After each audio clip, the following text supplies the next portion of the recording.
Man. Who is he? Where is he? Why is he here? Isolated in space on a round mass of matter live some several billion intelligent beings. Man. But what is his origin? Some say he evolved from the slime of the sea. Others that a god created an Adam and Eve and he was their descendant.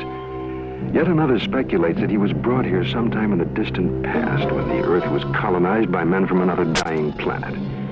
Despite the theories and speculations, the answer remains an unsolved mystery. As to where he is, that's easier. A planet 8,000 miles in diameter, located in a remote portion of a galaxy, somewhere in infinite space. Why is he here? That too remains an unsolved mystery. Occupied by his daily affairs, he finds little time to contemplate such questions, except for those moments on a clear night when man pauses and looks to the star-filled heavens, and in his mind stirs an unanswered question. He searches his thoughts for an explanation, a key to the faint, forgotten memory of his past. And perhaps at that moment, somewhere else in the universe, on a distant planet similar to his own, somewhere on the other side of our galaxy, other intelligent beings wondered too, and set out in airships on an adventure through space to search for their answers. November 2nd, 1967. Two men are driving west of Loveland, Texas. The night is clear and still. Then around 11 p.m., they have an extraordinary experience.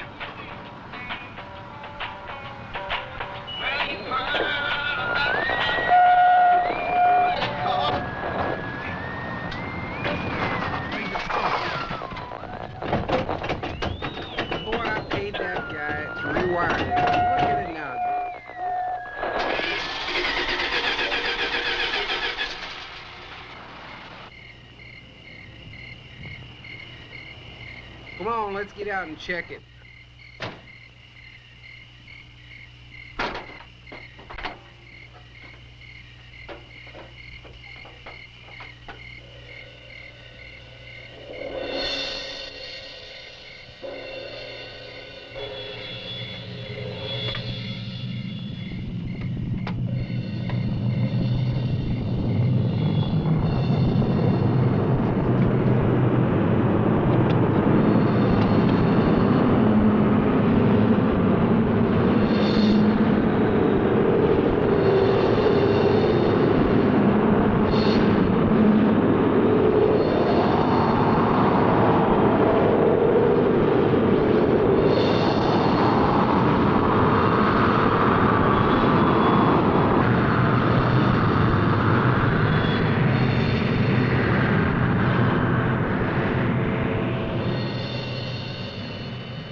After the object disappears, their lights come back on.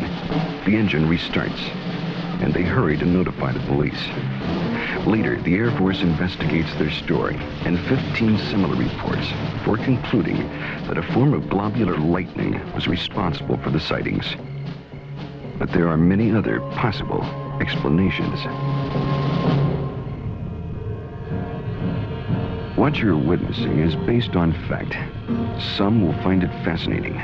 Some may find it frightening. But it is all true.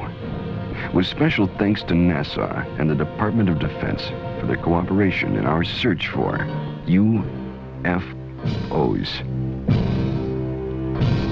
It has begun.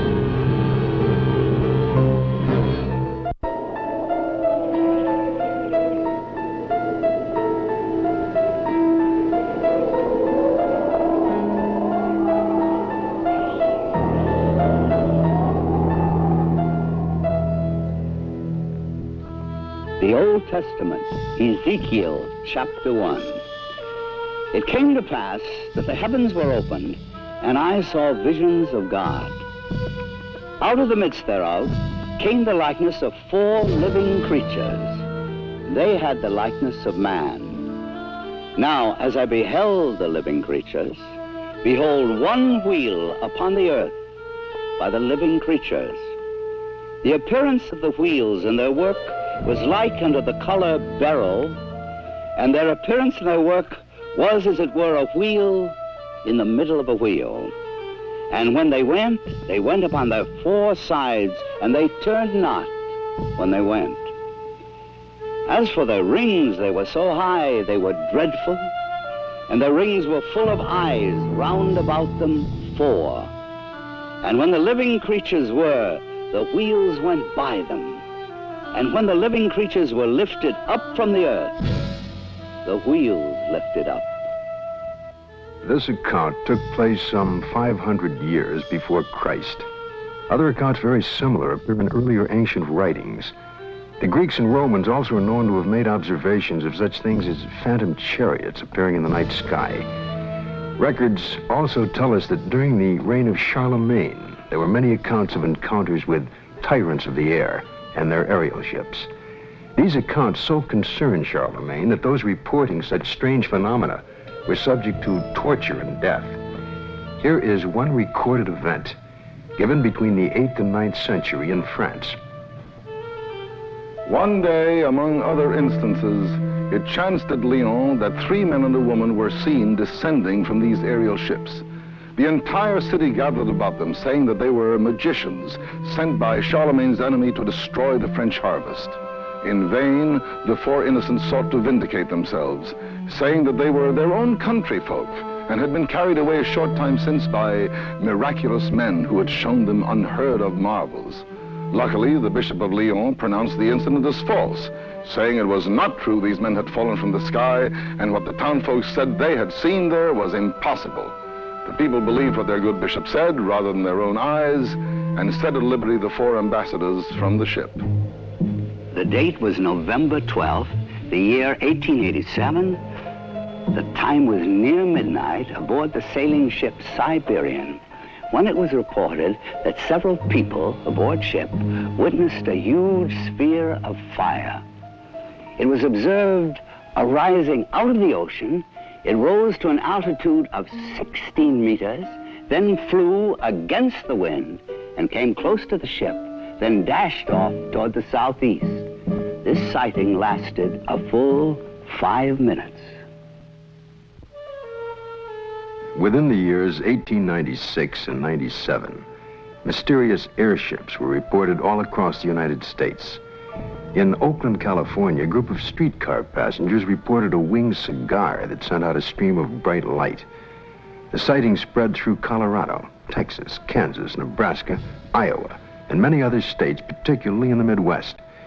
On April 11, 1897, Walter McCann of Rogers Park, a few miles north of Chicago, took a photograph of an airship. The New York Herald, as well as the Chicago Herald Tribune, pronounced the plates as being genuine and not a fake.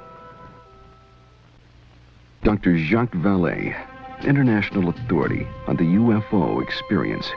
The first thing I'd like to dispel is a frequent misconception that UFOs are limited to this country. Very often people ask me, how come I never hear about UFOs in other parts of the world? How come we only hear about UFOs in America? Well, UFOs are not an American phenomenon. They are a worldwide phenomenon. That's one of their most dramatic characteristics. The first major wave of sightings, and sightings tend to come in very intense series over a couple of months, over a given region of the world. The first such major wave occurred over Scandinavia in 1946. There was a major wave in this country in 1947, mainly in the western states. And then there have been waves in the US in 1950, 1952, and so on. And there have been intense concentrations of sightings in Africa, in Latin America, in Mexico, in the Soviet Union, in the People's Republic of China, Australia, New Zealand, and on and on and on. I don't know of any single country that has not had a series of UFO sightings. May 1975, Manitoba, Canada. Unidentified flying objects have been reported over the small town of Carmen. The objects have been seen by many witnesses over a period of several weeks. May 13th, 1975, cameraman Alan Carr of station CKY in Manitoba photographs two separate sightings over Carmen in front of 4 witnesses. The first sighting occurs at approximately 10:30 p.m. The object appears to be stationary just above the ground. Then, almost simultaneous, with a flash which appears in the sky, the object moves north at blinding speed. Only when the film is later analyzed in slow motion does Carr realize what he has captured photographically. Approximately an hour later, a second sighting occurs. The object appears over a group of trees and moves from left to right at an apparently low relative altitude to the horizon. Again, slow motion analysis provides a fascinating study of this unexplained event. On June 30th, 1973, Jean Bigot of the Astrophysical Institute flew over Chad aboard the Concorde, packed full of scientists and scientific apparatus, at 17,000 meters altitude. In the twilight of a total eclipse, Mr. Bigot photographed the horizon with his camera.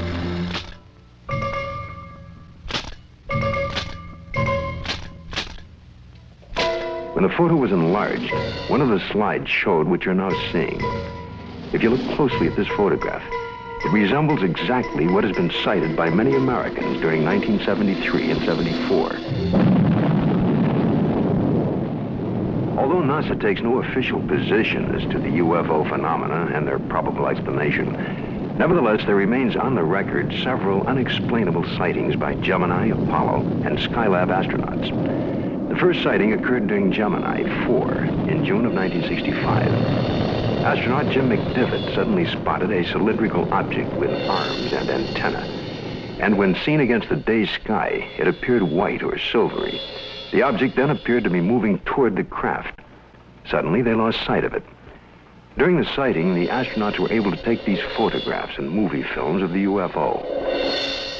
Gemini 5, later that year, after 3 days and 5 hours into their mission, were contacted by Houston Control Center, advising the astronauts that Houston had picked up and was tracking another object, which was pacing Gemini across the entire United States.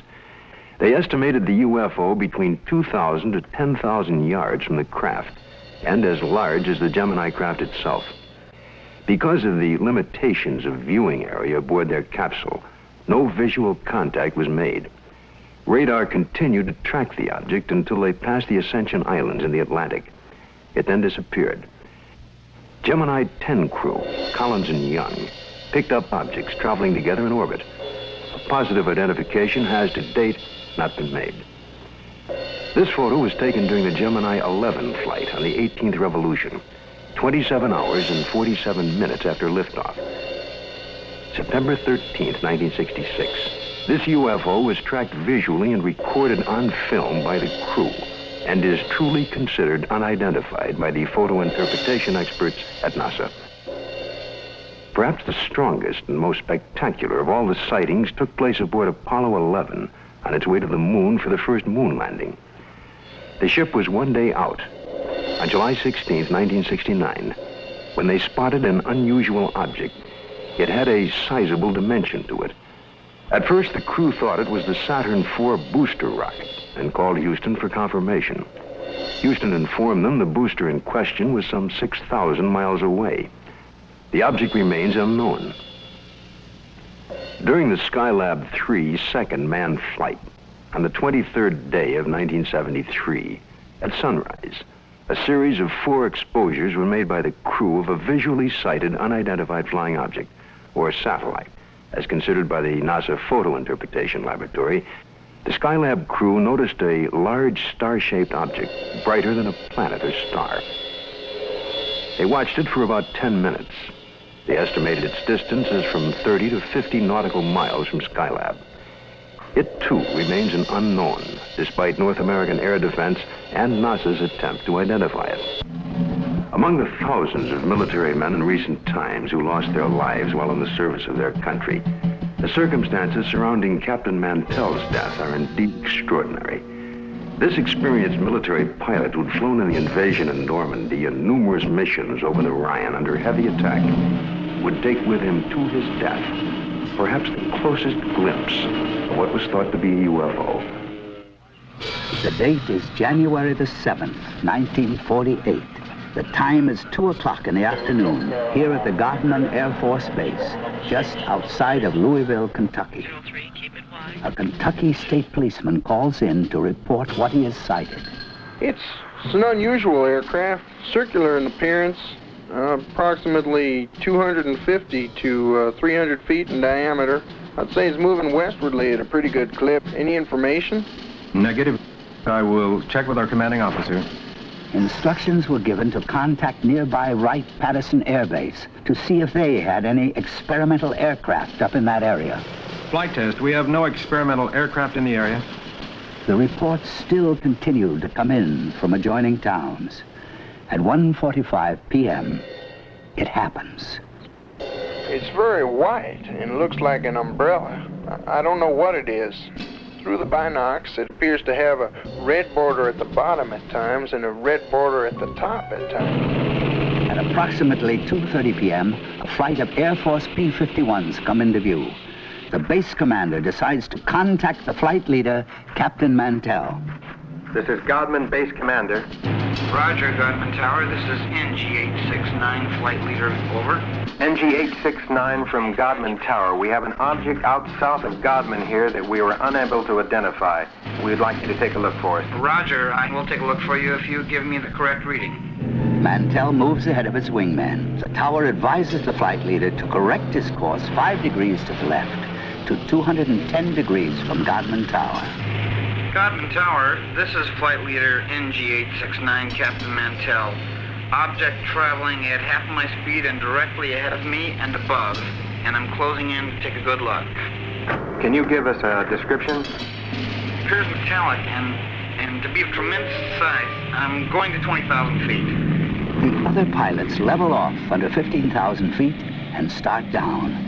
At approximately 3:15 p.m., Godman Tower loses sight of the UFO. 5 minutes later, the report came in that Captain Mantell's plane had crashed. He was found dead. His watch had stopped at 3:10 p.m. that afternoon.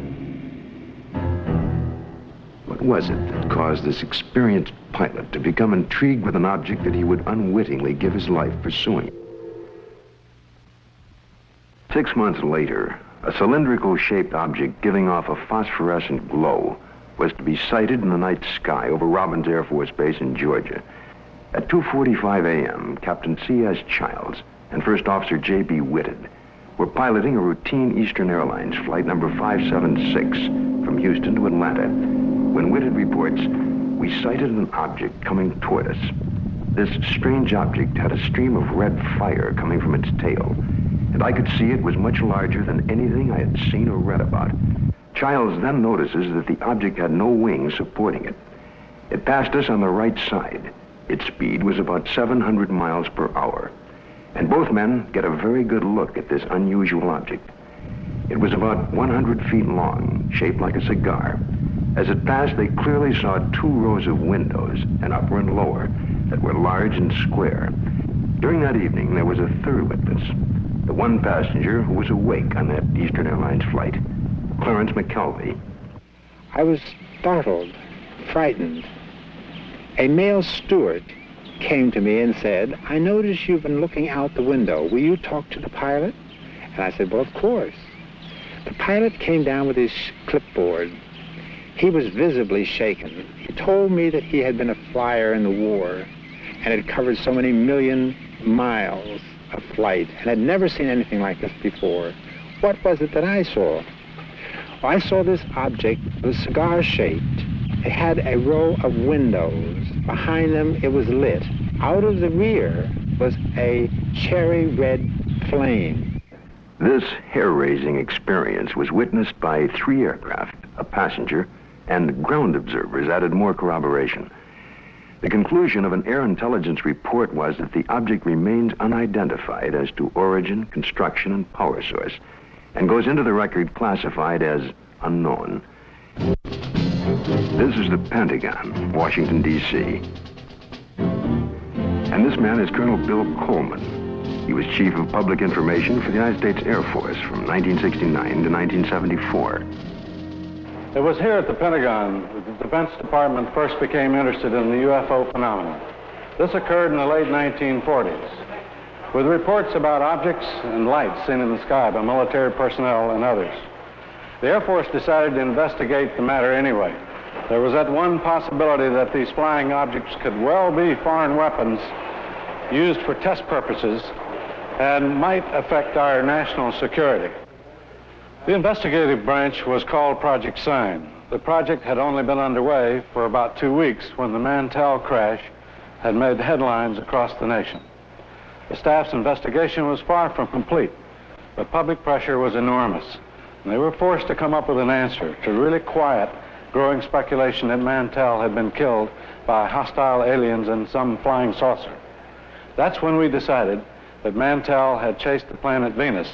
However, this was an initial finding. The Chills and Whitted case had an impact on the Air Force project. It presented the first close-up account by highly reliable witnesses. The object described led some of the staff to postulate an extraterrestrial theory, and they wrote up an estimate of the situation, which at the time was classified top secret, suggesting that the saucers were from outer space. This theory was rejected by the Air Force Chief of Staff, General Hoyt Vandenberg, and even other Project Sign staff members as not having enough proof. So the extraterrestrial visitation idea was dropped for the time being. It's been said in jest that if these UFOs are from other worlds and they wanted it to be known, all they'd have to do is land on the White House lawn. But an incredible incident, too quickly forgotten in time, took place over our Capitol. In 1952, Air Force spokesman for the Pentagon and UFOs at that time, Mr. Al Chop, relates the famous incident that stirred the Capitol, causing a request from even President Truman to be kept up to date on all the details. There were radar reports of unidentified flying objects over the nation's capital. We had 3 reports. One came from Andrews Air Force Base radar control room, and 2 from the radar controls at Washington National Airport. The first sightings consisted of a number of unidentified targets picked up on radar. Then a call was placed from National to the Andrews Air Force Base flight controllers. They were apparently tracking the same targets.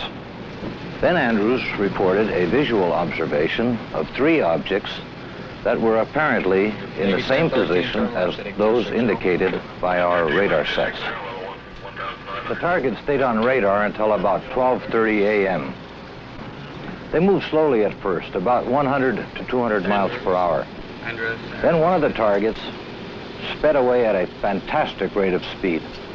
It moved west from Andrews toward Riverdale. The estimated speed was 7,300 miles per hour. At this time, in the tower, we had about 7 targets on the radar scope. These unidentified objects were flying all over the city. They even violated the restricted air corridors here over the White House and over the Capitol building. The phenomena wasn't to subside. The following Saturday night, July 26th, a repeat performance unsettles the Capitol again. I was awakened the following Saturday night around midnight by a telephone call to my home in Virginia. It was the public information officer for the Federal Aviation Authority. He told me the air traffic control radars were again picking up a large number of UFOs over the Capitol area. First, they would follow a definite flight path, and then they would suddenly disappear. Others would come into view just as suddenly. I placed a phone call to the command post in the Pentagon, and I asked for an intercept. About 2:40 a.m., we got a radio call from a flight of F-94s, 2 aircraft in the flight. They also, at about that moment, appeared on our scope. And at that moment, a very frightening thing happened to us. All of our unknown traffic completely disappeared the moment those aircraft came on the scope. The flight leader called in and said, well, it doesn't look like we're going to do any good here, so we're going to go back to base. And at the very moment those aircraft disappeared, all of our unknown traffic appeared again on our scope. And again, it was a very frightening experience. We called Andrews Air Force Base, and they reported exactly the same thing happened to their scope. 10 a.m. on the morning after the sighting, General Landry, at the request of President Truman, called intelligence to find out what was happening over Washington. It was the largest and longest press conference held in the Pentagon since World War II. General Samford headed the conference and said that he was personally satisfied that the radar scope sightings were the result of temperature inversions, which are known and account for certain blips on radar. Although this was the conclusion of the Air Force investigations, interestingly enough, the actual report begins with this opening comment: a study of the various reports regarding the subject. Radar sightings do not allow a positive and final explanation to be made. The CIA now would enter the picture by convening a panel of top scientists to examine the UFO phenomena. The CIA's concern was that recent waves of sightings might constitute a threat to our national security. The thinking was that the enemy could exploit UFOs as a decoy in the preparation for an attack on the United States. 5 outstanding scientists and various Air Force and CIA representatives were to meet on Wednesday, January 14th, 1953. Among the panel members was one associate member who was destined to have more experience with the UFO phenomena than any other American scientist to date, Dr. J. Allen Hynek, astrophysicist and head of the astronomy department of Northwestern University. I was called into the meeting on Thursday. The panel members were seated around this table. It was a rather somber and impressive occasion, actually. I was a junior member, and I remember feeling considerably nervous and apprehensive about being in front of this powerhouse of scientists. But then for the past 4 years, I had been scientific advisor to the U.S. Air Force on this very problem. There were 2 films that were of particular interest to the panel at that time. One was a film taken by a Navy officer while on vacation in Utah, near Tremonton, Utah, and the other was a film taken in Great Falls, Montana, by the owner of the local baseball team. The Utah film had already been subjected to some 1,000 or so man-hours of analysis by the Navy's Photographic Interpretation Laboratory.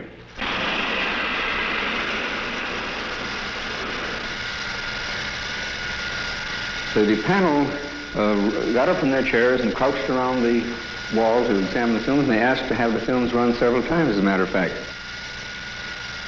Now, the Navy had, on the basis of their detailed analysis of the Utah films, they had concluded that the objects shown on the films could not be birds, balloons, aircraft, and so forth, but indeed that they were self-luminous, unidentified objects. Despite this conclusion, the panel rejected it and concluded that the objects were birds. They couldn't be unidentified, therefore they had to be birds. I came away from the meeting and from the room with the distinct feeling, however, that the panel had deliberately moved to debunk the whole subject and not to give it the serious scientific attention which it deserved. How many times have you noticed something in the sky, something out of the ordinary, a movement or a shape that suddenly catches your attention? You look more closely, and usually the thing becomes immediately recognizable. It's the moon, or a flock of birds, or a plane, usually. But just for a moment, suppose the thing you glimpsed remains unrecognizable, unidentified, without witness or proof. All you have left is a nagging sense of mystery, of uncertainty. A few years ago, this man had such an encounter near San Francisco, only he had proof in the form of an 8mm movie. But through an unsettling series of circumstances involving the United States Air Force, he remains today uncertain about exactly what he saw. It was in August 1965. My family and I were invited to some friend's house near San Francisco. I remember it was a beautiful, clear day. We were driving for a while, and as a matter of fact, I recall looking at my watch, and it was around noontime. We continued driving, and I noticed at the distance something very bright. I was observing this for a few moments, and it appeared to be suspended in the air. There was no planes around. It was very clear, the day. There was no clouds. My family, they were with me. I called to their attention. They all looked at it. They were all amazed by it. And in the meantime, there were cars going by, and I tried to attract their attention, but they were not paying attention to me, or they were driving too fast. So I recall I had my movie camera with me, and I start filming this. And as I look at it, it was getting larger. It was moving from one direction, like from towards the left, then towards the right. This object was very bright, and I recall it was extremely enormous. I was just completely amazed by it. I ran out of film. Then when I got home, I called the Hamilton Air Force, and I reported the sighting.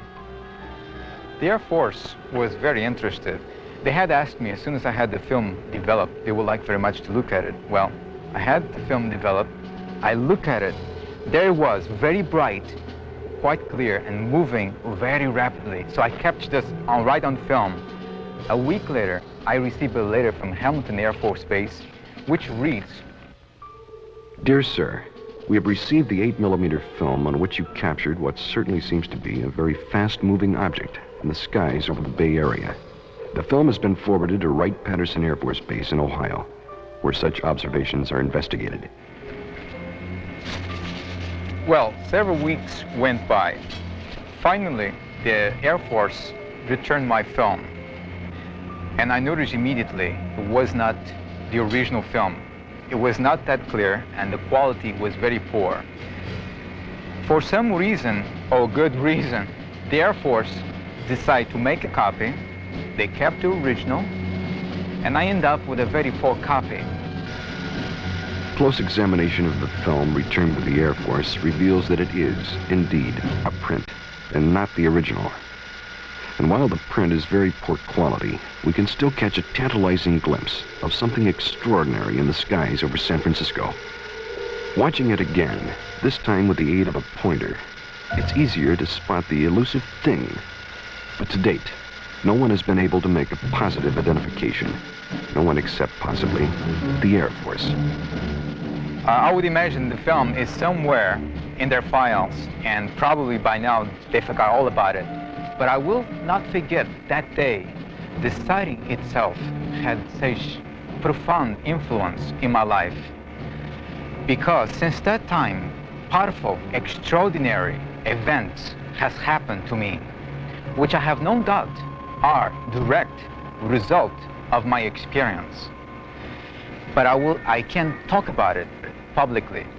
It seems the CIA was to become involved in the UFO phenomena again, in a most unusual way. A series of episodes were to take place that up until the airing of this program were not public knowledge. The events were so bizarre that it's hard to conceive they happened to individuals associated with such no-nonsense organizations as the Office of Naval Intelligence and the CIA. This man is retired Lieutenant Colonel Robert Friend, U.S. Air Force, and former head of Project Blue Book. Friend, now on the management staff of Celesco Industries Incorporated, which builds and launches missiles for defense testing purposes. Friend now relates this most unusual experience. It was 1959 when I was invited to attend a briefing in the security portion of this building. It seems a retired Rear Admiral had information about a woman in Upper Maine that purported to have established contact with extraterrestrial beings. 2 naval intelligence officers were sent to investigate. The naval officers met with the woman, and she went into a trance, supposedly to establish contact with the purported extraterrestrials. And then they asked her scientific and technical questions that a woman of her education could not possibly know the answers to. Yet, as the questions were put to her, she was able to answer easily, with seeming telepathic help from these purported extraterrestrials. According to the report, she indicated there was an organization, OEEV, which meant Universal Association of Planets, and that organization had a project UNZA, meaning Earth, which was being conducted. Then an unexpected turn took place. One of the naval officers was informed by the woman that they, the extraterrestrials, were willing to answer questions directly through him, a naval commander and intelligence officer with no prior experience in telepathic communication. He took over and attempted to write down the answers to questions put to him by his fellow naval officer. The word traveled back quickly to Washington officials and the very skeptical CIA. Nevertheless, there was no reason to totally disbelieve the report of this highly respected Navy commander. Questions were put to him, such as, do you favor the government, religious group, or race? And would there be a third world war? The answer to both was no.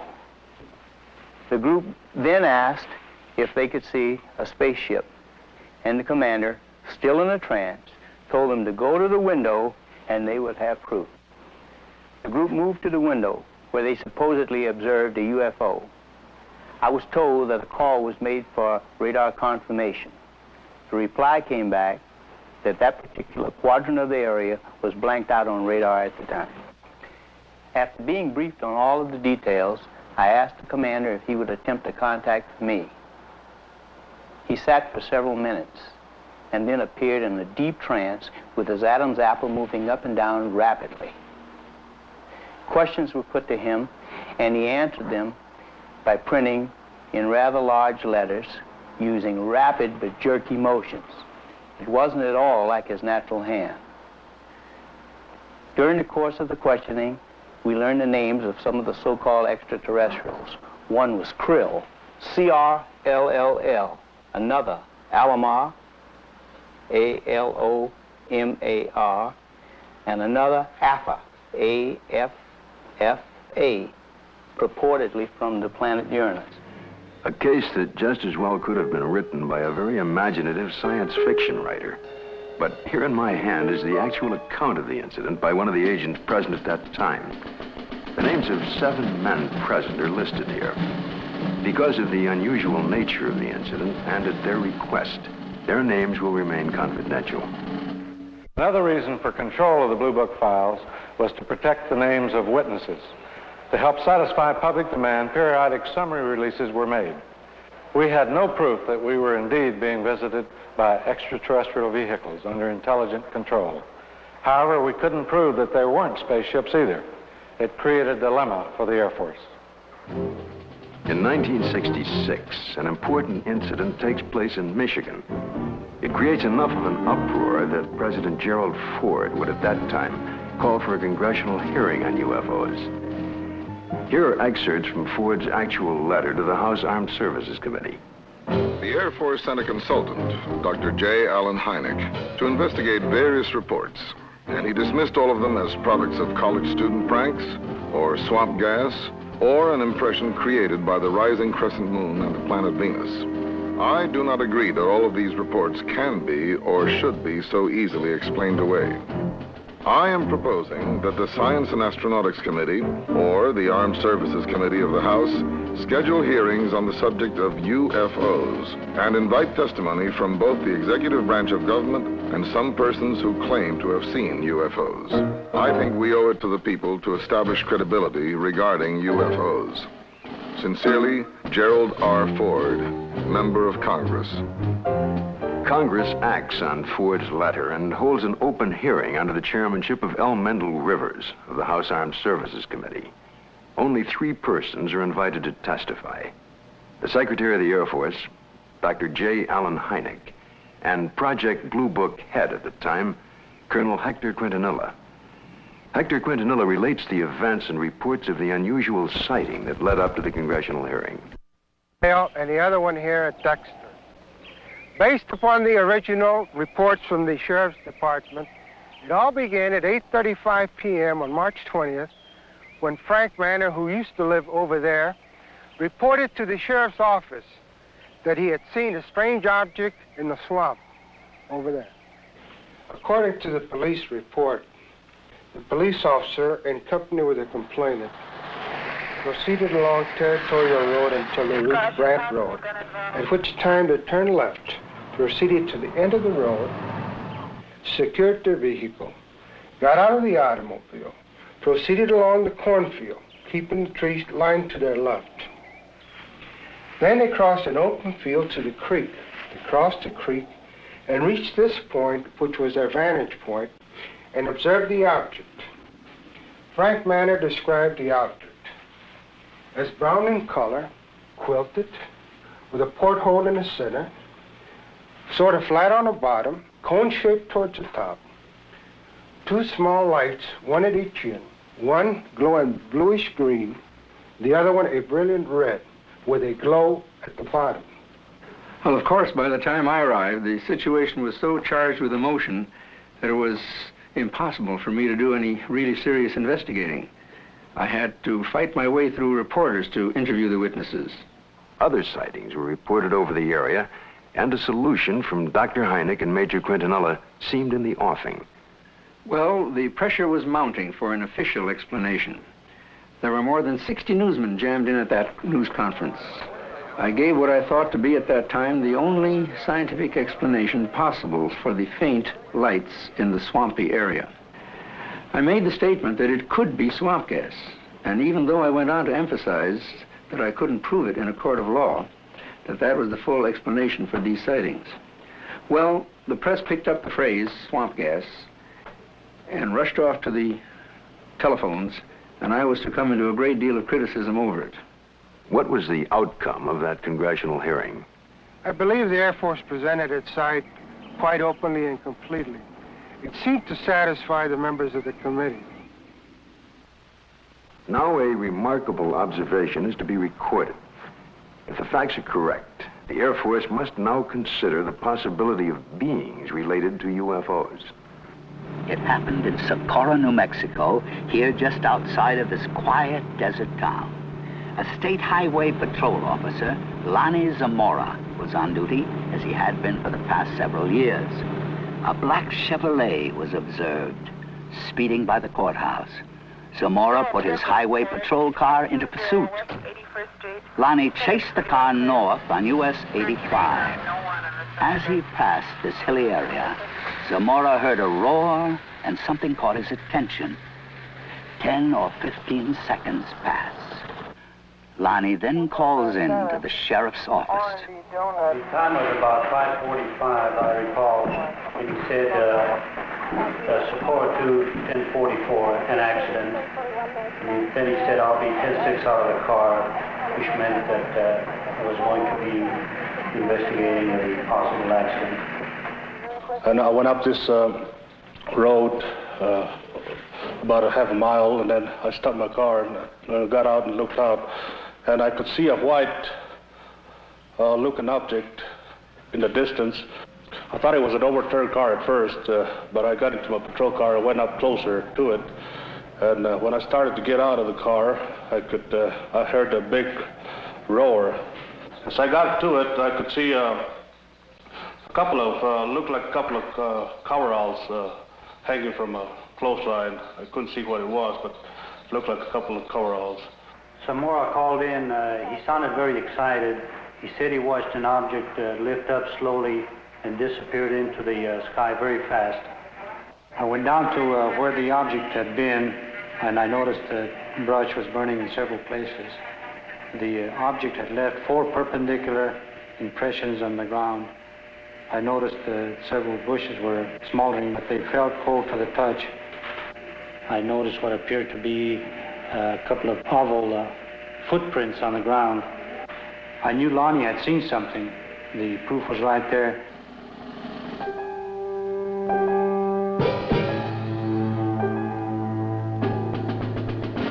The incident was very interesting, to say the least. It seems to differ from practically all the earlier cases we investigated from one standpoint. The vehicle had left pod marks. There was an insignia observed by Lonnie Zamora on the side of the craft. The insignia was unidentifiable, not American nor Russian.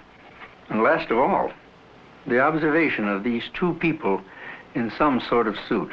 But what did the investigation turn up? What was the official Air Force estimation of the situation? We went over the case completely. We had soil samples tested at the Air Materials Laboratory. The burnt bushes were analyzed for propellant residue. We measured the distances between the pod marks.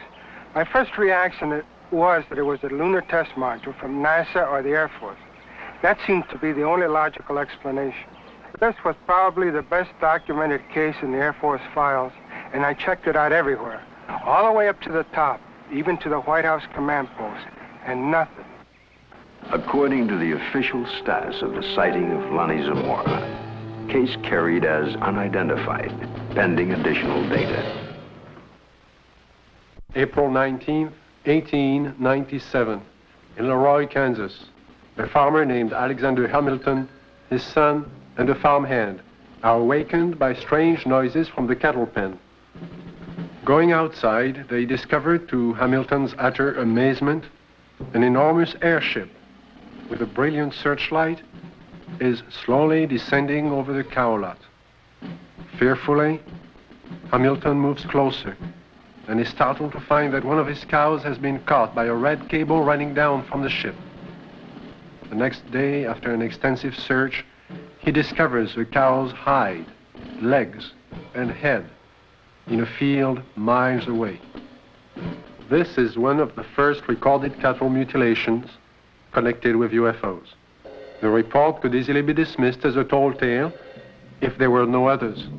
But since then, thousands of bizarre animal mutilations have been discovered, not only in this country, but in Africa, Australia, Brazil, and many European countries, in fact, all over the world. In this country, mutilations have occurred in over 30 states in the last 5 years alone. Frustrated ranchers and law enforcement officials have come to recognize the classic signature of the mysterious mutilators. Often, in a remote area, a cow will be found dead, the sex organs removed, and the tongue, an ear, and an eye, all surgically cut out. The body, more often than not, has been drained of blood, though no blood has been found on the ground. In fact, there are no tracks or prints of any kind near the body. And yet, amazingly enough, there is no evidence of a struggle. One of the first states to be hit by the mutilations was Colorado. Reporter Bill Jackson of the Sterling Advocate covered the story from the very beginning. A classic mutilation, or say 90 to 95% of the mutilations will be almost identical. Some part of the face will be gone, exposing nothing but the jawbone. An eye will be taken, the tongue will be cut out, and an ear will be taken. The rectal area of the animal will be what appears to be bored out. The reproductive organs will be removed. In the case of a cow, the udder will either be entirely removed or parts of it will be removed. Usually, in probably 90 or 95% of the cases, there will be no blood whatsoever in the animal. And there will be no traces of blood on the ground where it fell or where it was mutilated. All you've got is the carcass, and you've got no idea why it died, or how it died, or how it was mutilated. It all began in 1975. It was a bizarre time. Nobody had ever seen anything like this before. Not only did we have the mutilated dead animals on the prairie, but we also started getting the lights in the sky at night.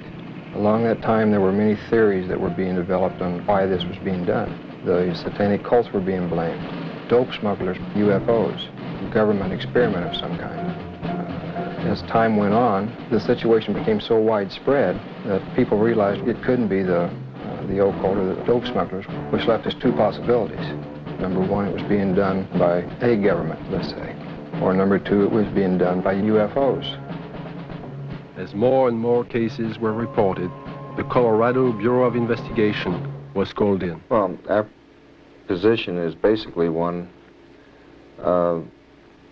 where predators, at least our investigation determined that predators were responsible for probably 99% of the reports of mutilations. As I said, there were 203 separate reports received from this agency. But of the 203, we only received 45 tissue samples to conduct microscopic analysis on.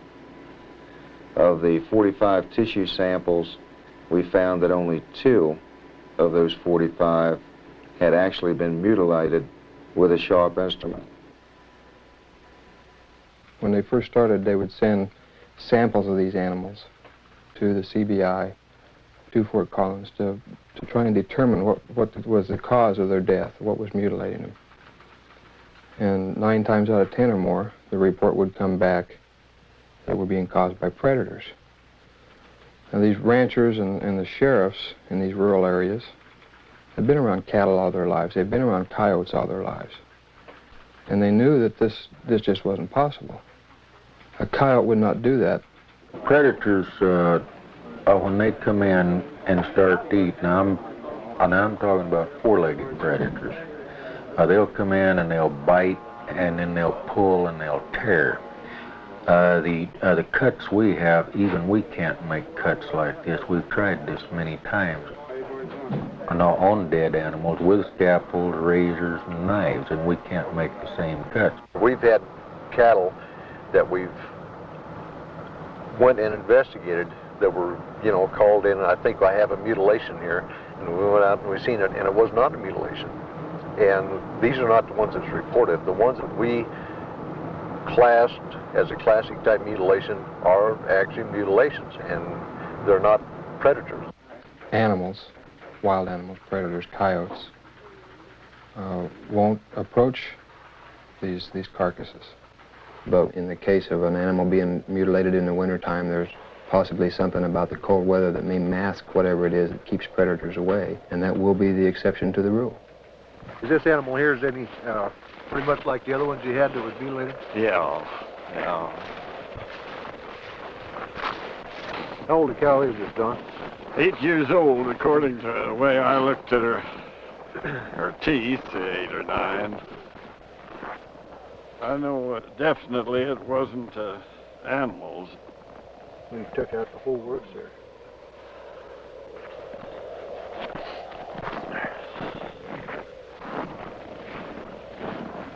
Don, now on this critter here, how this looks like a real incised wound. Yeah. Well, it looks, it's definitely cut. Oh, yes. And everything, you can tell that. I mean, even at the age that it is right now, that's opposed to the way it is to where the animals have been to it on this other side over here. Kind of notice there, the difference there, Don, between here and how animals have been to that, and that flesh is torn. Yeah. And it's not a real incise, but yet when we seen this animal the other day, now these were all incise, good clean cuts on there. Definitely. So that's a good example of what we was trying to say about the lab up there. They said that it was predators doing it, but that definitely wasn't a predator wound there. No, I wouldn't say. Well, it looks like they went clear from the navel here, turned back in underneath here, and took the whole bag and out of the whole works out, and they cored down into the rectum, the whole rectal area, and looks like it got back into some of the reproductive organs back in there. The mutilation and the sightings of the lights in the sky continued. It got to a point to where ranchers in the northeastern part of the state began arming themselves. They weren't getting the results they wanted from state authorities. They were concerned for their families, and they never knew when they might be next. They began patrolling their pasture land, watching over their herds at night. Lights from the sky, when they got too close to a herd of cattle, the ranchers shot. Well, I think everybody was a little edgy. Everybody started carrying high-powered rifles. I don't know what good it would have done, but everybody was awfully nervous. I'm completely convinced that there's something there that's not normal. There's a lot of questions that are unanswered, I'm sure, and hopefully someday maybe somebody will figure it out. Unidentifiable lights in the sky have appeared in virtually every area of this country which has been plagued by cattle mutilations. But no explanation has been found for these strange sightings. There are some who believe that these objects in the sky are responsible for thousands of mysterious cattle deaths which continue to this day. Though state and local officials have stated their views about the mutilation mystery, surprisingly few veterinarians will speak publicly about the situation. This man is an exception. Dr. William Fitzgerald runs an animal clinic in Durango, Colorado. Because of his expertise in the field of veterinary medicine, he was asked by the sheriff's office to perform an autopsy on a mutilated cow found in a remote area of state-owned forest. This particular animal had been largely exsanguinated. The anus and about the first 4 inches of the rectum had been removed.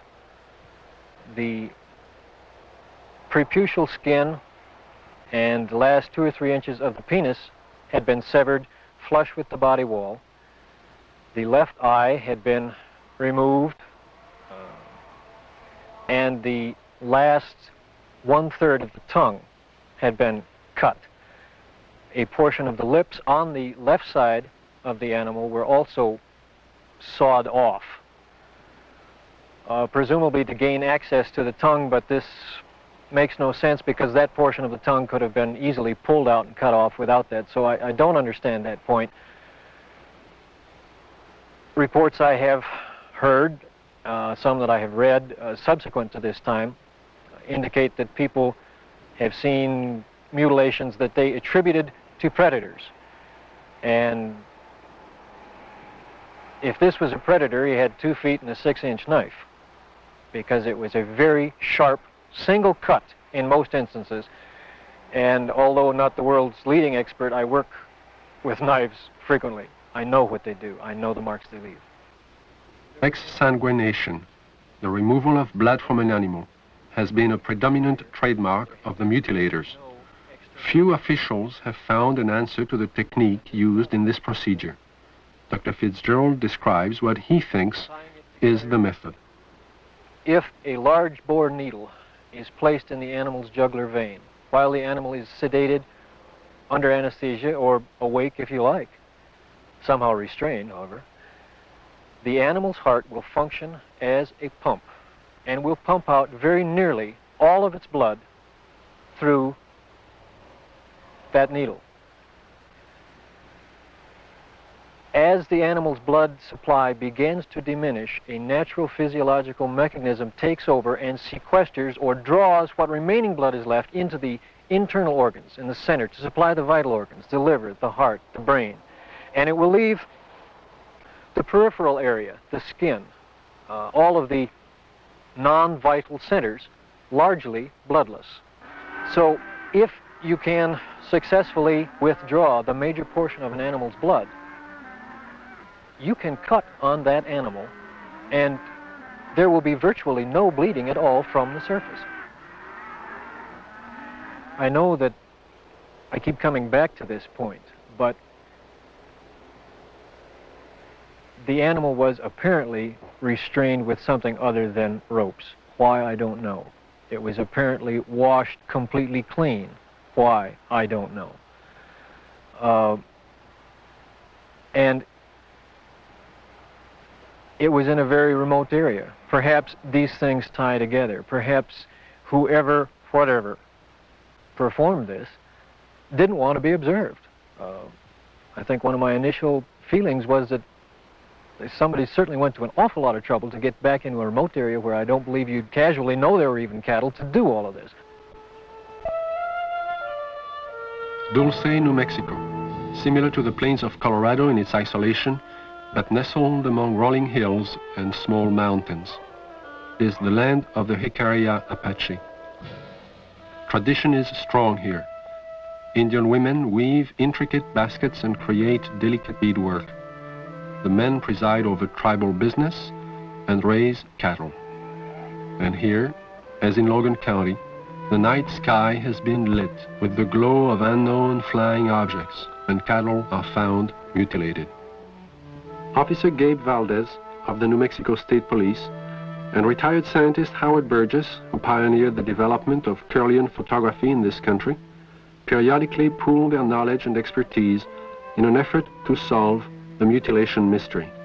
Officer Valdez describes how it all began. It was in 1976, June the 14th, when we first had one of our cattle mutilations here in Dulce. The cattle that was mutilated belonged to Mr. Manuel Gomez. Any time that we do find one that it's not too decomposed and it's it's fresh enough for us to do some tests. Well, I do call on Mr. Burgess because he has a lot of knowledge in the field of science that is very helpful to me in conducting my investigations. Howard Burgess had a theory that some of the cattle had been marked prior to their mutilation with something which would show up under ultraviolet light but be invisible to the naked eye. Late one night, he and Valdez conducted an experiment and found that out of 80 head of cattle, 5 were indeed marked with a powdery white substance, visible only under ultraviolet light. So we took ultraviolet with some special filters and ran the cattle through it, and what appears to be markings glowed under ultraviolet. It's invisible to the normal eye, but under ultraviolet it does glow. Then we removed the hair from the region that does glow, and we removed a control sample. We took these to the lab and had chemical checks run on them. We did find that the sample that did glow is extremely high in potassium and magnesium. At the time, this was interesting, but it didn't mean much to us until we ran on to other things that began to tie in with it. The tie-in came on June 3rd, 1978, when a UFO was sighted over Taos, New Mexico.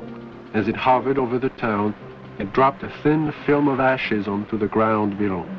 The ashes contained high levels of magnesium and potassium, the same elements found on the cattle under ultraviolet light, but there was more. We find there's at least 25 elements in there. There's a good possibility that it may be something that's organic. And if it is, this just opens up a real bag of worms, because anything can happen if this is an organic material that has come from one of these crafts. And this, as the people told us, directly fell from the craft that was hovering over the area. One evening in 1975, Logan County Sheriff Tex Graves took his deputies into the countryside around Sterling, Colorado, determined to track the bright lights which had been skimming across the ranches and farmlands for the last several weeks. Reporter Bill Jackson describes the sequence of events. We were just getting started in this. We really didn't know what we were doing. We weren't prepared for anything like this, of course. But as time went on, we realized we couldn't catch them, so maybe we can take pictures of them and discover something that way. A year and a half later, the lights returned. The mutilations were still going on. So we arranged with the Honeywell people in Denver to borrow a 1100 millimeter Lentar lens from them. And got some high-speed recording film from Kodak. And then we sat and we waited, hoping that the lights would come back and we'd have a chance, and finally that chance came. It was a stationary object that we saw for approximately 30 to 45 minutes, and the resulting shots were interesting, to say the least.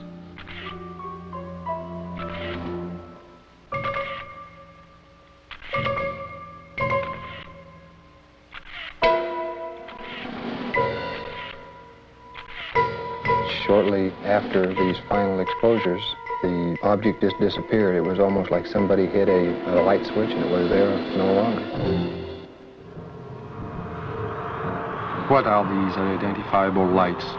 What is their nature and their purpose? Why have they appeared in the night skies immediately prior to the discovery of mutilated cattle? And how many more animals will die before the mystery is solved?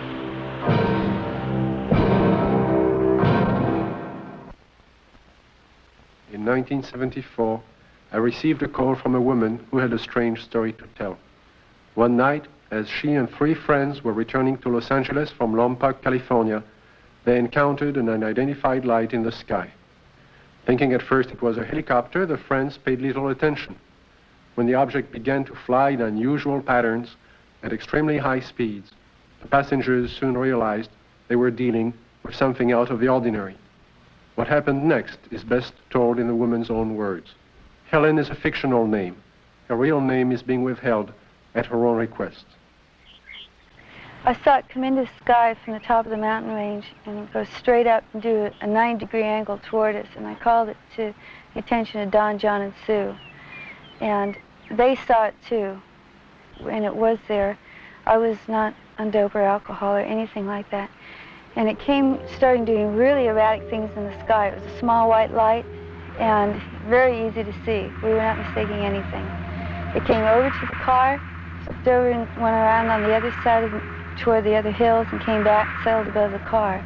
By this time, because it was so close, it was 8 lanes of freeway, at least in diameter and even a little wider, saucer-shaped, a very white, luminescent light emitted from the entirety of it. The ship stayed above us, out in front of us, about a minute or two, and we watched it, and none of us were saying a thing. And we just kept driving, and it kept staying in front of us. And then out of the perimeter of it, closest to us, came 4 white beams of light, very much like funnel-shaped, smaller at the perimeter, and they descended upon us and came around each one of our bodies. And out of each one of our bodies, we started to float into that beam of light. The best description would be molecularly being dispersed. And when I looked over at Don and Sue and John, their bodies, their legs and their bottoms are still on the car seat, and their heads and their shoulders and their chest molecules were going through the roof of the car, along with mine. We didn't lose consciousness while this happened. We were completely conscious of going through the roof. And the bottom molecules of our body were coming through too, and we were about 3.5 or 4 feet outside the car, going toward the ship, and we hit an energy field, a strong one, and remembered nothing. Next thing I did remember, we were coming back, the same process, going back into the car. It wasn't until several years later that Helen realized she had experienced more than she remembered. Mental images, which she couldn't explain, caused her to visit a specialist who put her through a memory regression. In this relaxed state, Helen recalled the evening in question and described in detail the experience of being taken aboard the UFO. I came to, and standing in front of me was a very tall man with whitish hair, kind of bronze, beautifully tan type of skin. And he had a long type of robish gown on, and he was looking at me, and very, very friendly. And he said he supposed I'd like to know what we were doing here. And I looked around, and I did want to know. There was a huge room that we were in that had a hallway off the front and a hallway off to the side. And there were round, curved hallways. The room was very light. Iridescent light radiated all over, but you didn't see a light bulb anywhere. In fact, you didn't see hardly anything except for the swivel chairs we were sitting in. And he proceeded to help me up. And then we walked together over to the screen in front of us, across the room, and he showed us some information and pictures, and it was very cordial and very easy to talk with. The man spoke to me in English, but concurrent with everything he said was a great deal of telepathic communication, and it was completely peaceful feeling.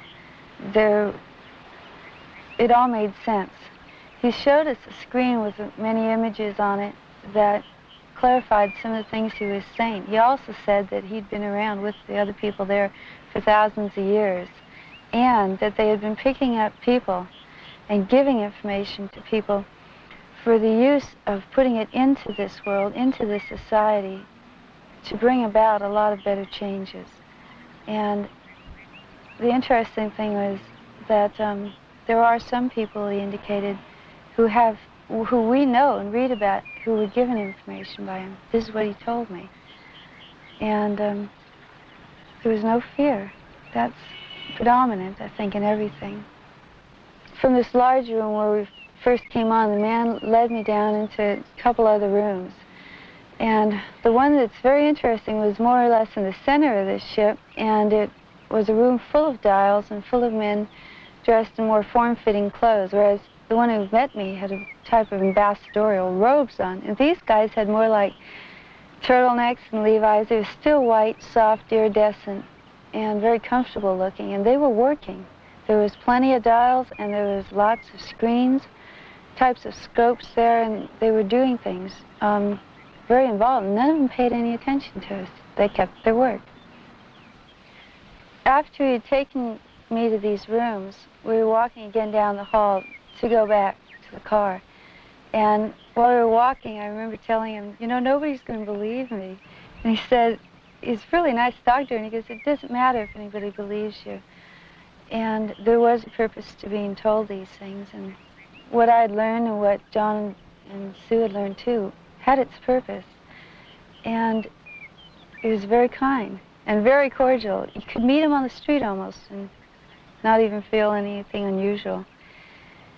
And then we came back to the room, and we were put back in the car the same way as we were taken out. And we just this tremendous sense of peace, and that there was a lot more going on than we had originally thought. In December of 1969, amidst great public controversy, the Condon report from the University of Colorado was finally out. In summary, they found no evidence that UFOs were a threat to the national security, and the late Dr. Condon recommended that the Air Force terminate its involvement in UFO investigations and analysis. In 1969, the Air Force officially disbanded Project Blue Book and the study of the UFO phenomenon. Conclusions of Project Blue Book were: 1. No UFO reported, investigated, and evaluated by the Air Force has ever given any indication of threat to our national security. 2. There is no evidence submitted that sightings categorized as unidentified represent technological developments or principles beyond the range of present-day scientific knowledge. And 3, there is no evidence indicating that these unidentified objects are extraterrestrial. The files of over 12,000 cases were placed into storage. But the ubiquitous UFO wasn't to be influenced by this government position. Incidents were to continue, with daily reports of flying objects finding their way into the news media. In the closing months of 1973 and early into 1974 alone, there are over 1,000 unrelated and unsolved reports of UFOs from across the United States. Delaware State News, Dover, Delaware, October the 16th, 1973. Dover. 3 women on their way to the market saw it. At the same time, the crew of the Delaware State Police helicopter saw it. 2 airline pilots flying over Dover reportedly saw it. Flight controllers at the Dover Air Force Base saw it. Southern Illinois and Carbondale, Illinois, October 18th, 1973. It didn't make any noise, Don said. It had red and green flashing lights on the front and back. Times Dispatch, Richmond, Virginia, October the 19th, 1973. It was hovering, and we parked there on U.S. Route 15, about 2 hours, and watched it. Walla Walla, Washington, January 30th, 1974. Guards of the Washington State Penitentiary have spotted what appears to be the same UFO 2 mornings in a row from their tower positions at the prison. Scranton Tribune, Scranton, Pennsylvania, February the 25th, 1974. Police spot flying object. State's UFO reports are increasing. October 21st, 1978. Bass Strait, Tasmania. A pilot named Frederick Valentich disappears after reporting a strange craft hovering above him. December 12, 1978, La Chapelle, France. A 45-year-old worker riding home observes an oval object. Together with another witness, he sees the craft hover above them. December 12, 1978, Guadalajara, Mexico. 2 luminous saucer-shaped objects are reported by residents, then by a police officer. December 16, 1978, Palermo, Italy. A bank clerk spots a disc of light and alerts the police, who take several photographs. January 2nd, 1979, Wellington, New Zealand. A veteran pilot and a newsman film 7 objects. January 4th, 1979, Jerusalem. Police on duty see 3 mysterious objects at high altitude. January 5th, 1979, Johannesburg, South Africa. A woman and her son report seeing half a dozen occupants in front of a brightly colored craft on the lonely country road. Ordinary people are seeing something all over the globe. But what have the experts seen? NORAD and the Air Force do have extremely sophisticated equipment, and by use of the phased array radar facility, surveillance is maintained on objects in space.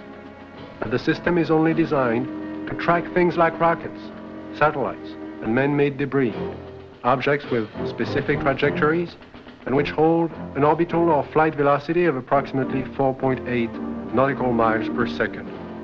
This system is designed to discriminate between objects in space. For example, it will ignore a meteor entering the Earth's atmosphere, but will quickly spot a satellite as it begins re-entry. Objects can also be photographed with incredible precision by the electro-optical surveillance system, and it's very good at its job. However, it's not designed to photograph everything, just specific items and particular missions. The sky is so vast, it is virtually impossible to wait for, track, and photograph all unidentified phenomena. There is just not sufficient time or budget. So it is not really accurate to say that our sophisticated equipment and personnel are able to identify and examine any and all UFOs. On the contrary, they are programmed to study man-built machines, and only that. Among the many reports of UFOs in late 1973, one incident would stand out because of the credibility of the four witnesses. This is Major Coyne, Army helicopter pilot, his co-pilot, Lieutenant Arrigo Jetsi, Air Medic Sergeant Healy, and Robert Janicek. These men had just finished their annual flight physical early that day and were found fit and sound of mind. They would take off from Port Columbus Airport about 10:30 p.m. But what was about to follow, and the subsequent report they filed, would put to the test the credibility of these men. Approximately 8 miles east of Mansfield, our crew chief, Sergeant Robert Janicek, observed a red light on the east horizon. Did you gentlemen see the same red light? Yes, I did. Our helicopter was flying on a northerly heading. We were flying at an altitude of 2,500 feet. He indicated that the light seemed to be pacing the helicopter, moving along in a parallel direction with our aircraft. Which direction from the helicopter was the object? Moving, it was to our right, to the right side of the helicopter, and it was moving with us as we were heading north towards Cleveland. And at this time, he indicated that the light changed its direction, was coming directly at the helicopter at the same altitude. And as the helicopter was maintaining a speed of 90 knots, the object came at a terrific speed from the horizon. We estimated 15 miles. Visibility was reported 15 miles that night. Did you gentlemen see the object at this time, after it had been pointed out by the sergeant? No, not at that time. I was flying left seat or co-pilot, and visibility from that seat from an object approaching from the right is rather limited. So I was having difficulty seeing the object. And it was for that reason that Major Coyne did take the aircraft or the controls from me. I grabbed the controls from Lieutenant Jetsi because I thought it was going to hit us. I braced for impact. With that, I pushed the collective down to get the helicopter to start to descend. I then looked at the altimeter. It was showing 1,700 feet, and we were descending 1,000 feet a minute. The helicopter began to descend, and as this object came at the helicopter, it seemed to descend with the helicopter. When the helicopter went down, the object came down, but it still came directly at our broadside, as if to hit the helicopter from the right side. Did anyone else see the object at this time? Yes, I was watching it come on out of the east horizon. And the only thing I felt was when the skipper took over the controls and we started to auto-rotate down, and I'd never been involved in a mid-air collision, so I was just watching this thing come at us. It was at this time a light came, swung 90 degrees from the UFO towards the helicopter, and it came in through the front of the plexiglass, and the entire cabin inside turned green from the light. It was a pyramid-shaped type light that beamed down and came through the front of the helicopter. How long was your aircraft bathed in this beam? The light that came into the cockpit apparently lasted only for a few seconds, but it was enough time that I observed the red instrument panel lights utilized for night flying to be absorbed by the green light. Was it possible for you to determine the outline of this object against the star background? Yes, sir. It was a cigar-shaped object, like a symmetrical airfoil with the dome on it. It was a solid object. It was a metallic structure to it. And you could see lights reflecting off the structure, and you could not see any of the stars or behind the object itself. Well, while all this was going on, what was the attitude of the helicopter? Apparently, when we were supposed to be descending at 2,000 feet a minute at 100 knots, we were climbing at 1,000 feet a minute with the controls still established for a descent. And we went from 1,700 feet up to 3,500 feet and topped out at 3,800 feet.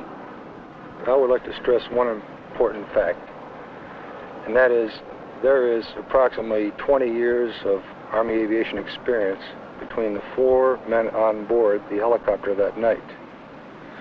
We have been trained to follow procedures and regulations in reporting incidences, regardless of how they're accepted. And we tried to follow those procedures. And we reported the incident as it occurred and have avoided any speculation on the subject. While our government's official position is not to speculate on this subject, we can choose to let our minds explore other possibilities, to use our imaginations. For if we consider that astroscientists agree on one point, that the possibility of life elsewhere is not only quite probable, some feel it is there without a doubt. Let us suppose then that these objects are real space vehicles, extraterrestrial in origin, and not an illusion of the mind. Perhaps we can begin to accept such ideas as various reported UFO shapes and configurations by looking at our own aviation history. We have, in 71 years, devised dozens of aircraft shapes, from propeller-driven biplanes to lunar modules to date.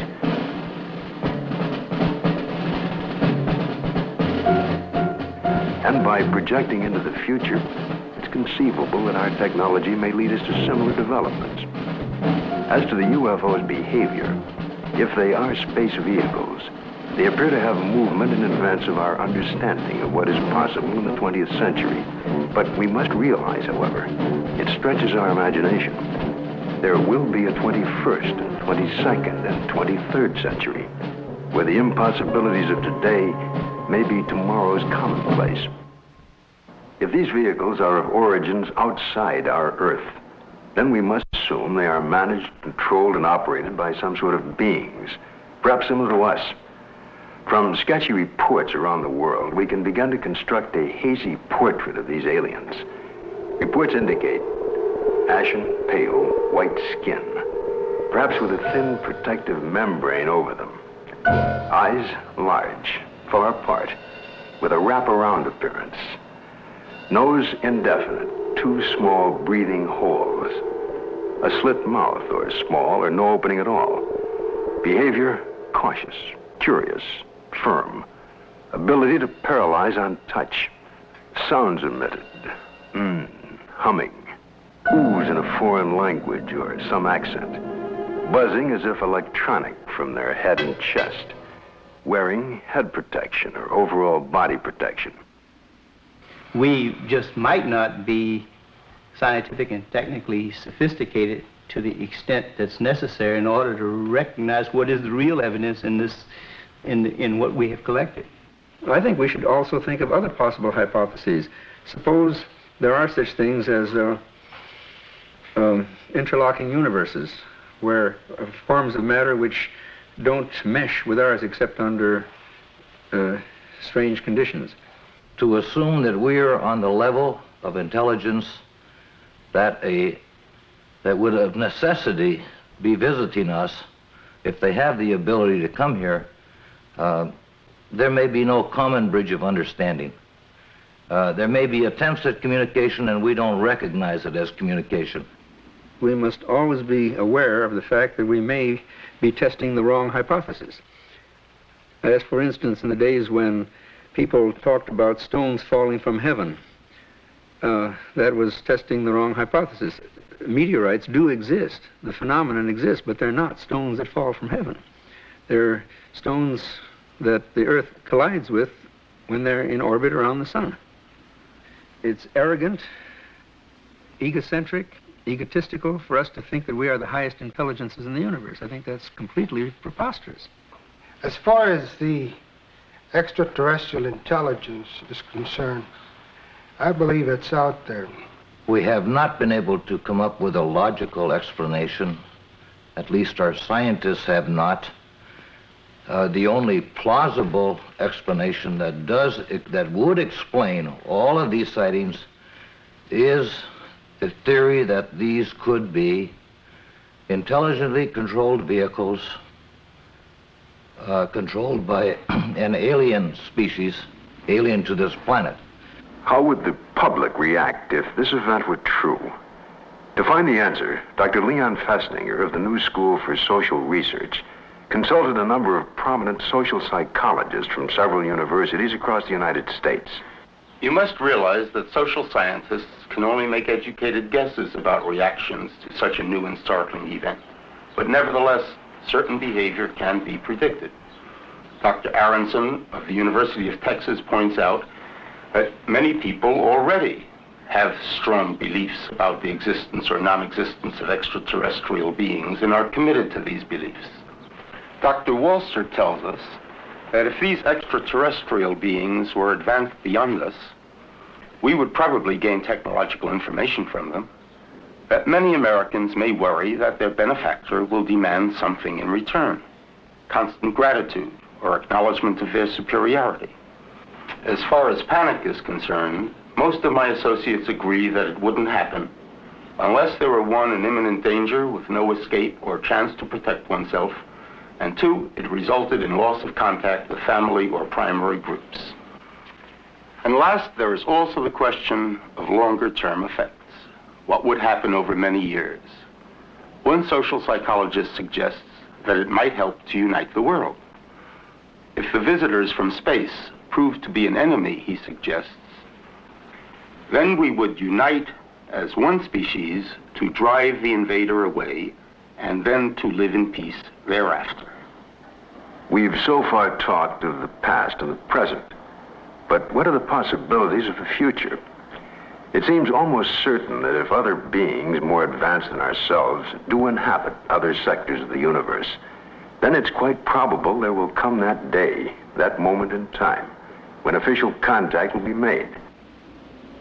Let's look at an incident that might happen in the future, or perhaps could have happened already. The premise is that contact is made by extraterrestrial beings with representatives of the United States Air Force at Holloman Air Force Base in the deserts of New Mexico. The day is clear. It's about 5:32 a.m. at Holloman Air Force Base. Traffic light. One recon plane is on the field ready for takeoff when Sergeant Mann is given a report of an approaching unidentified craft. Yeah, Bill, no, nothing on the wall. I'll repeat it again. Unidentified approaching objects on coordinate 49er, 34 degrees southwest, following Lincoln Array. Can I go northeast now with the Army helicopter? Probably a stray civilian, maybe. Keep me informed. I see him over there. Check with Edwards. Make contact with him, Bill. This is Holloman Air Force Base Control Tower. Identify yourself. What's your tail number? You're encroaching on military airspace. Warning, identify yourself. You're in a restricted military air corridor. Call the base commander. Base commander's office, Sergeant Whitmore speaking. Yes? Yes, hold on. Colonel, for you. This is Colonel Horner, yes? Yes, an unidentified vehicle. You warned the aircraft again? 142, turn left. What's its shape? Check Edwards. Civilian patrol? Okay, all right. Sound a red alert. Unidentified aircraft approaching. Hey, Bill, give me a quick check with Wright Patterson Intelligence. There may be an experimental craft from somewhere, I don't know, here. Alert the fire chief and security and safety.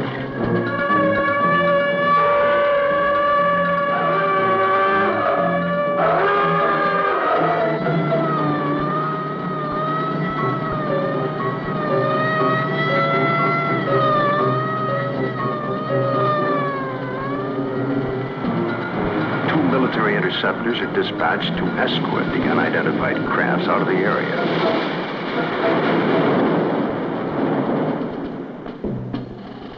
During a routine photographic mission, a tech sergeant and staff sergeant of the base photographic team were aboard a helicopter at the time and run off several feet of film of the three objects, one of which breaks away and begins a descent.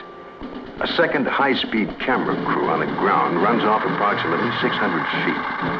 The cameras continue to roll as the extraordinary vehicle comes into view. It hovers, almost silently, about 10 feet off the ground for nearly a minute and yaws like a ship at anchor, then sets down on 3 extension pads. The commander and 2 officers, along with 2 base Air Force scientists, arrive and wait apprehensively. A panel slides open on the side of the craft. Stepping forward, 1, then 2, and a third, what appear to be men dressed in tight-fitting jumpsuits, perhaps short by our standards, with an odd blue-gray complexion, eyes set far apart, a large pronounced nose. They wear a headpiece that resembles a rope-like design. The commander and the 2 scientists step forward to greet the visitors. Arrangements are made by some sort of communication, and the group quickly retires to an inner office in the King 1 area. Left behind stand a stunned group of military personnel. Who the visitors are, where they're from, and what they want is unknown.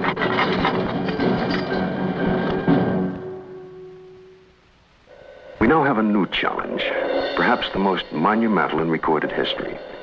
The opportunity to investigate a phenomenon that could change our destiny. Through the study and understanding of the UFO phenomena, we may discover a new energy force, or how to use it, or it could lead to an understanding of our relationship to life throughout the universe.